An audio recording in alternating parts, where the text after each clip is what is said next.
Capítulo 9. Días de conflicto. Desde sus más tiernos años, el niño judío estaba rodeado por los requerimientos de los rabinos. Había reglas rígidas para cada acto, aun para los más pequeños detalles de la vida. Los maestros de la sinagoga instruían a la juventud en los incontables reglamentos que los israelitas ortodoxos debían observar. Pero Jesús no se interesaba en esos asuntos. Desde la niñez actuó independientemente de las leyes rabínicas. Las escrituras del Antiguo Testamento eran su constante estudio, y estaba siempre sobre sus labios las palabras: «Así dice Jehová».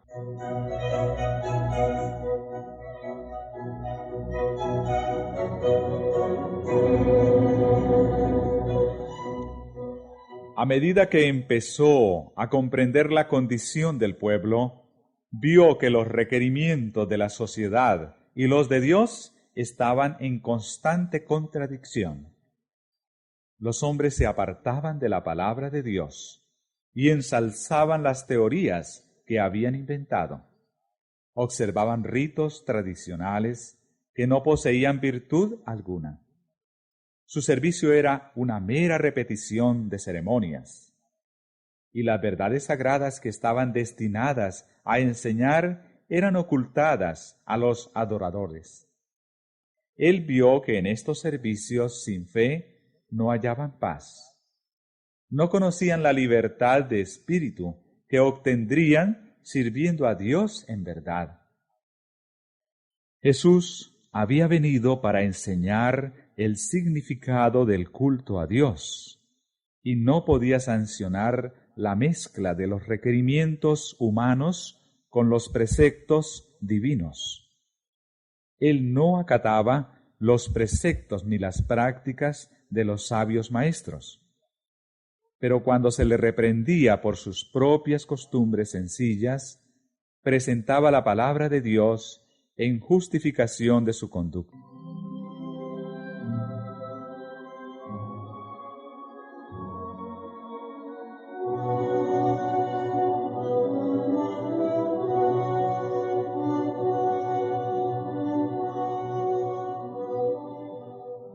De toda manera amable y sumisa, Jesús procuraba agradar a aquellos con quienes trataba. Porque era tan amable y discreto, los escribas y ancianos suponían que recibiría fácilmente la influencia de su enseñanza. Le instaban a recibir las máximas y tradiciones que habían sido transmitidas desde los antiguos rabinos, pero él pedía verlas autorizadas en la Santa Escritura. Estaba dispuesto a escuchar toda palabra que procede de la boca de Dios, pero no podía obedecer a lo inventado por los hombres. Jesús parecía conocer las Escrituras desde el principio al fin, y las presentaba con su verdadero significado. Los rabinos se avergonzaban de ser instruidos por un niño. Sostenían que incumbía a ellos explicar las Escrituras y que a él le tocaba aceptar su interpretación. Se indignaban porque él se oponía a su palabra.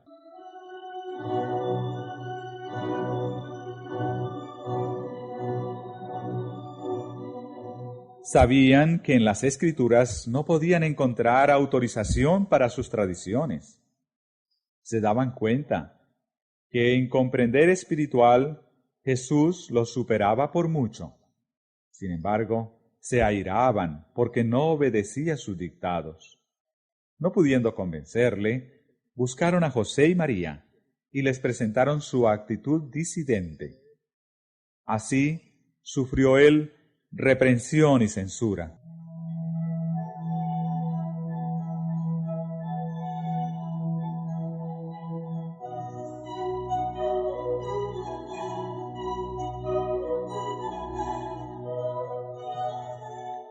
En edad muy temprana, Jesús había empezado a obrar por su cuenta en la formación de su carácter, y ni siquiera el respeto y el amor por sus padres podían apartarlo de la obediencia a la palabra de Dios.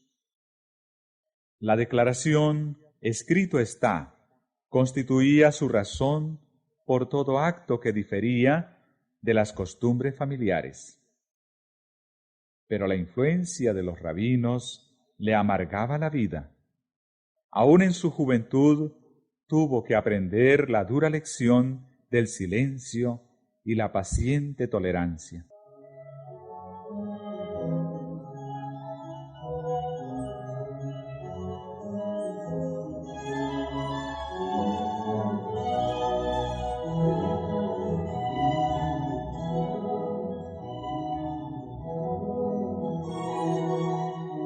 Sus hermanos, como se llamaban a los hijos de José, se ponían del lado de los rabinos. Insistían en que debían seguirse las tradiciones como si fuesen requerimientos de Dios. Hasta tenían los preceptos de los hombres en más alta estima que la palabra de Dios, y les molestaba mucho la clara penetración de Jesús al distinguir entre lo falso y lo verdadero. Condenaban su estricta obediencia a la ley de Dios como terquedad. Les asombraba el conocimiento y la sabiduría que manifestaba al contestar a los rabinos. Sabían que no había recibido instrucción de los sabios, pero no podían menos que ver que los instruía a ellos. Reconocían que su educación era de un carácter superior a la de ellos, pero no discernían que tenía acceso al árbol de la vida, a una fuente de conocimientos que ellos ignoraban.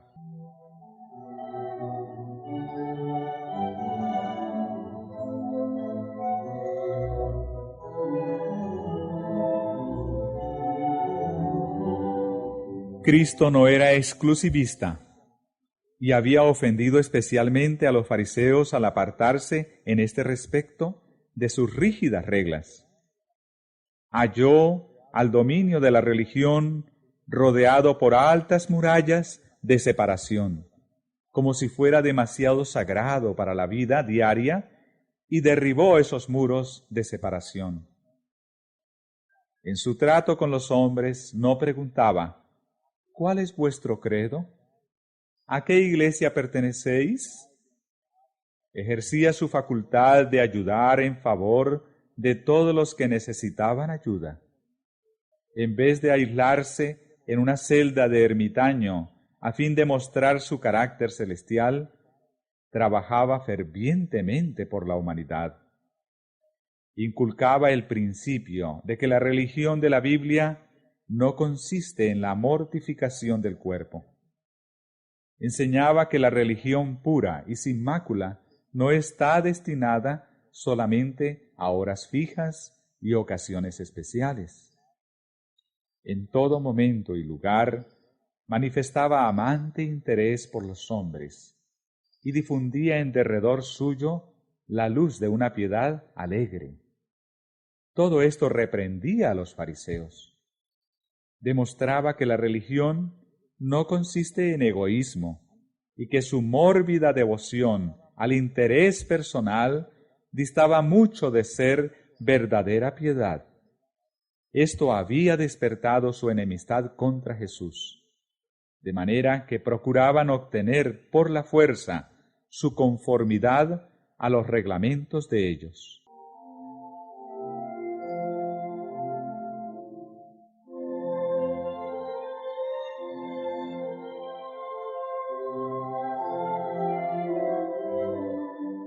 Jesús obraba para aliviar todo caso de sufrimiento que viese.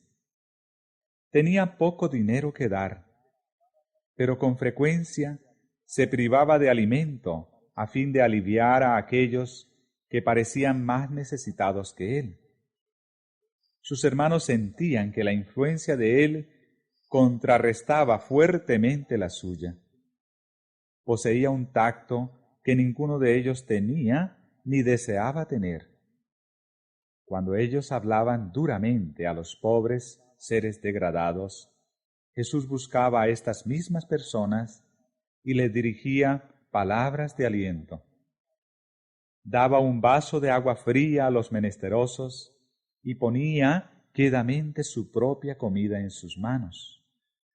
Y mientras aliviaba sus sufrimientos, asociaba con sus actos de misericordia las verdades que enseñaba, y así quedaban grabadas en la memoria.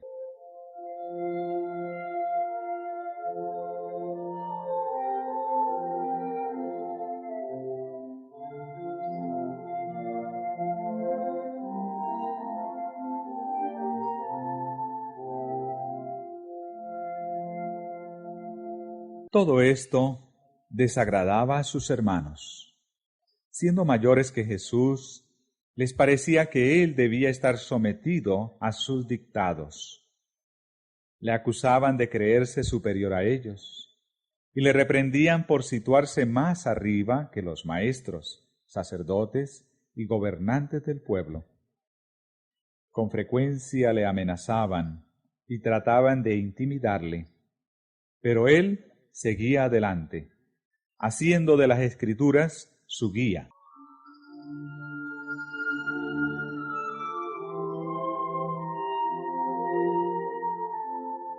Jesús amaba a sus hermanos y los trataba con bondad inagotable, pero ellos sentían celo de él y manifestaban la incredulidad y el desprecio más decididos. No podían comprender su conducta. Se les presentaban grandes contradicciones en Jesús. Era el divino Hijo de Dios y, sin embargo, un niño impotente. Siendo el creador de los mundos, la tierra era su posesión, y sin embargo, la pobreza le acompañaba a cada paso en esta vida. Poseía una dignidad e individualidad completamente distintas del orgullo y arrogancias terrenales. No contendía por la grandeza mundanal y estaba contento aún en la posición más humilde. Esto airaba a sus hermanos. No podían explicar su constante serenidad bajo las pruebas y las privaciones. No sabían que por nuestra causa se había hecho pobre, a fin de que con su pobreza fuésemos enriquecidos. No podían comprender el misterio de su misión mejor de lo que los amigos de Job podían comprender su humillación y sufrimiento.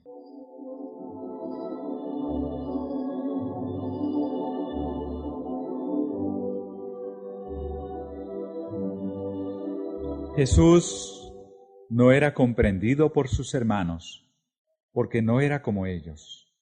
Sus normas no eran las de ellos. Al mirar a los hombres, se habían apartado de Dios y no tenían su poder en su vida. Las formas religiosas que ellos observaban no podían transformar el carácter. Pagaban el diezmo de la menta y el eneldo y el comino, pero omitían lo más grave de la ley, es a saber, el juicio y la misericordia y la fe. El ejemplo de Jesús era para ellos una continua irritación. Él no odiaba sino una cosa en el mundo, a saber, el pecado. No podía presenciar un acto malo sin sentir un dolor que le era imposible ocultar. Entre los formalistas, cuya apariencia santurrona ocultaba el amor al pecado, y un carácter en el cual el celo por la gloria de Dios ejercía la supremacía, el contraste era inequívoco. Por cuanto la vida de Jesús condenaba lo malo, encontraba oposición tanto en su casa como fuera de ella.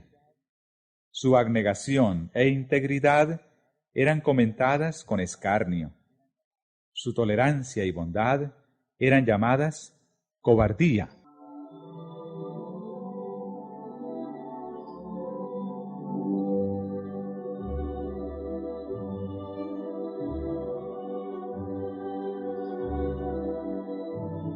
Entre las amarguras que caen en suerte a la humanidad, no hubo ninguno que no le tocó a Cristo.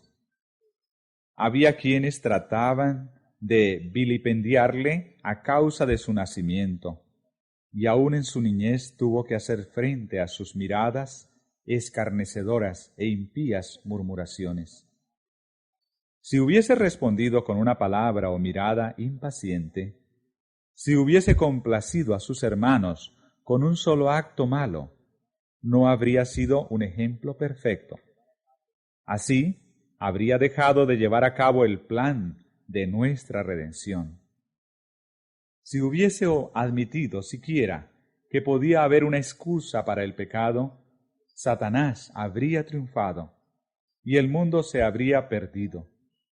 Esta es la razón por la cual el tentador obró para hacer su vida tan penosa como fuera posible, a fin de inducirle a pecar.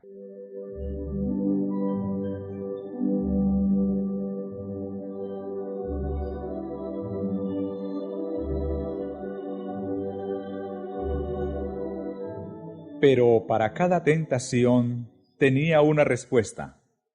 Escrito está. Rara vez reprendía algún mal proceder de sus hermanos, pero tenía alguna palabra de Dios que dirigirles. Con frecuencia le acusaban de cobardía por negarse a participar con ellos en algún acto prohibido. Pero su respuesta era, escrito está. El temor del Señor es la sabiduría, y el apartarse del mal, la inteligencia.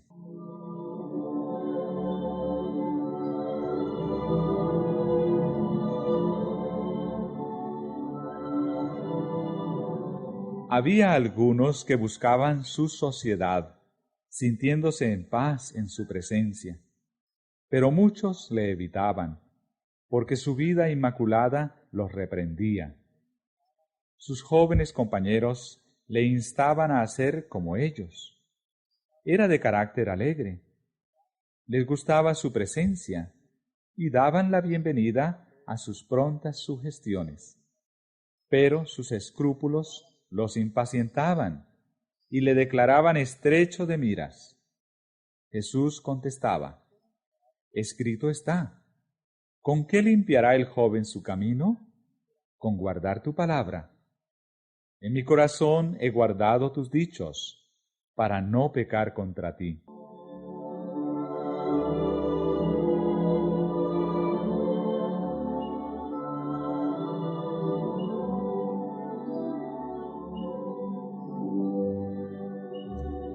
Con frecuencia se le preguntaba, ¿por qué insistes en ser tan singular, tan diferente de nosotros todos?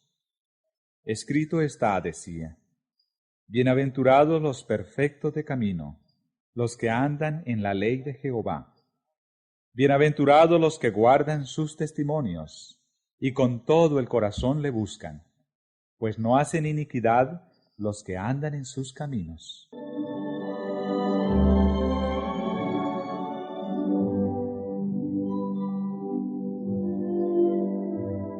Cuando le preguntaban por qué no participaba en las diversiones de la juventud de Nazaret, decía, escrito está, heme gozado en el camino de tus testimonios, como sobre toda riqueza.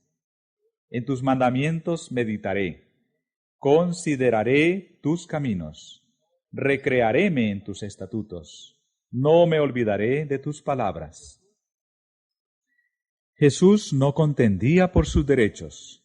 Con frecuencia su trabajo resultaba innecesariamente penoso, porque era voluntario y no se quejaba. Sin embargo, no desmayaba ni se desanimaba.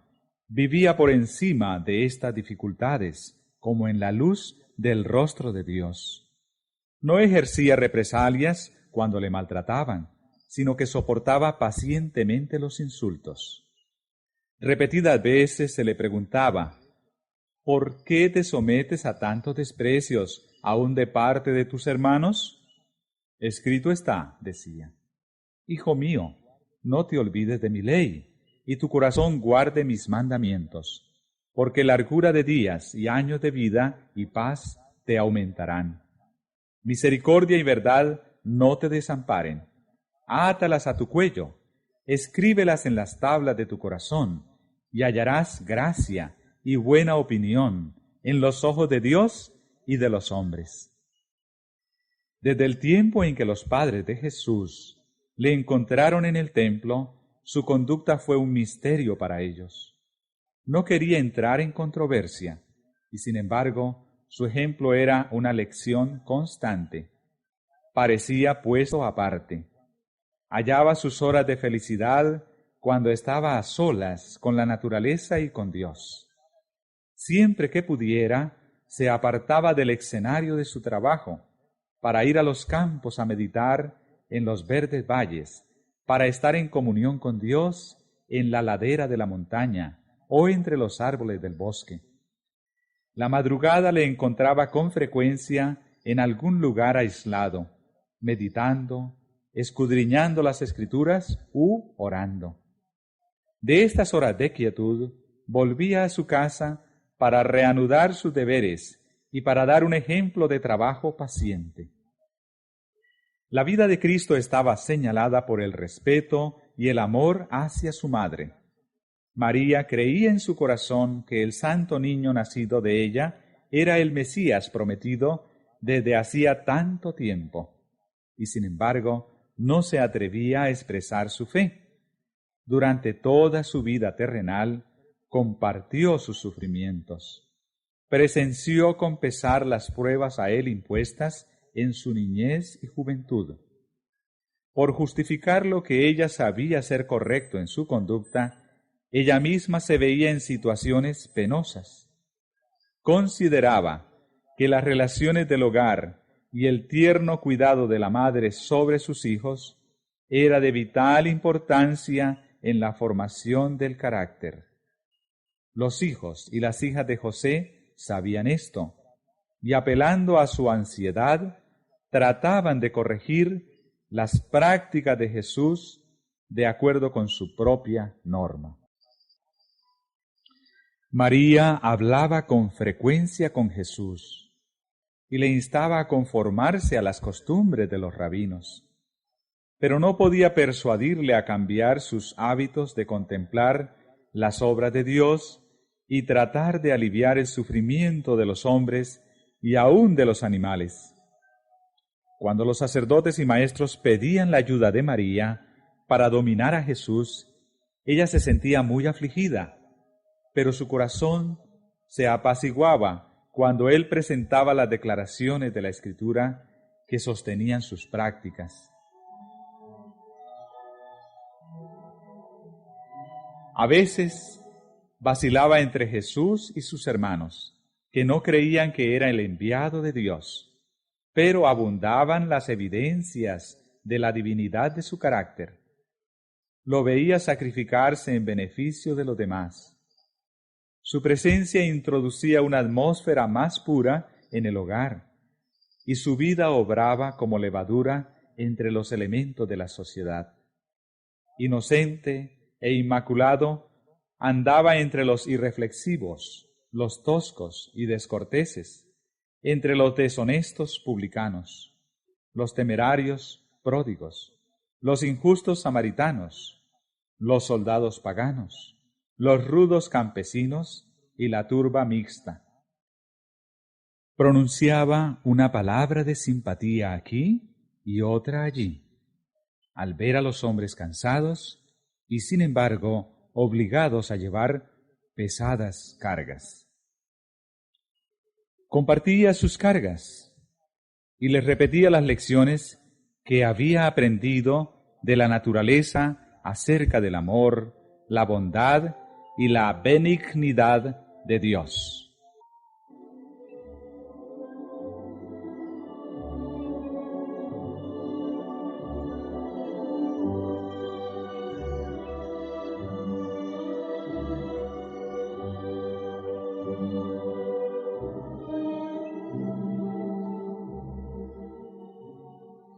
Enseñaba a todos a considerarse dotados de talentos preciosos, que, si se los empleaba debidamente, les granjearían riquezas eternas.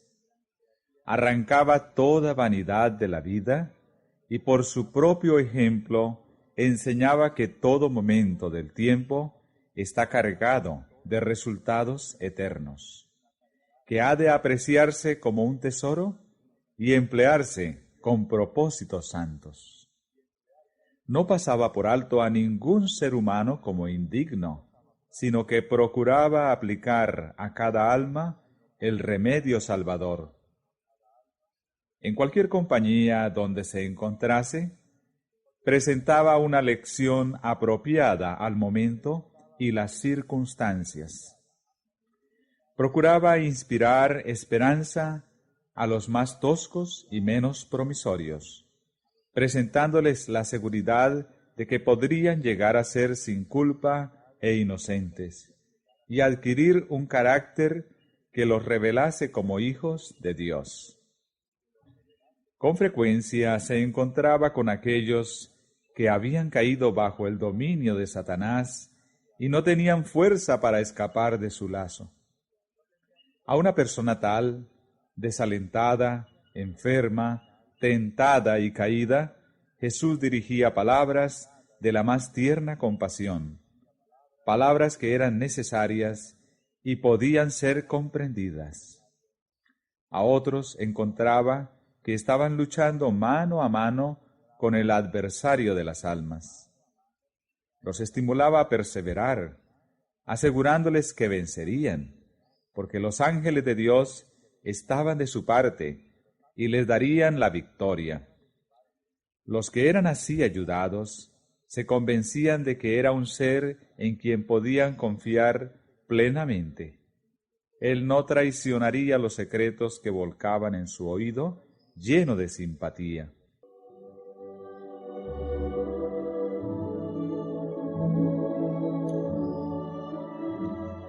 Jesús sanaba el cuerpo tanto como el alma. Se interesaba en toda forma de sufrimiento que llegase a su conocimiento, y para todo doliente a quien aliviaba, sus palabras bondadosas eran como un bálsamo suavizador. Nadie podía decir que había realizado un milagro, pero una virtud, la fuerza sanadora del amor, emanaba de él hacia los enfermos y angustiados.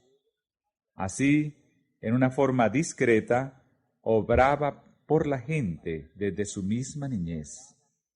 Esa fue la razón por la cual, después que comenzó su ministerio público, tantos le escucharon gustosamente.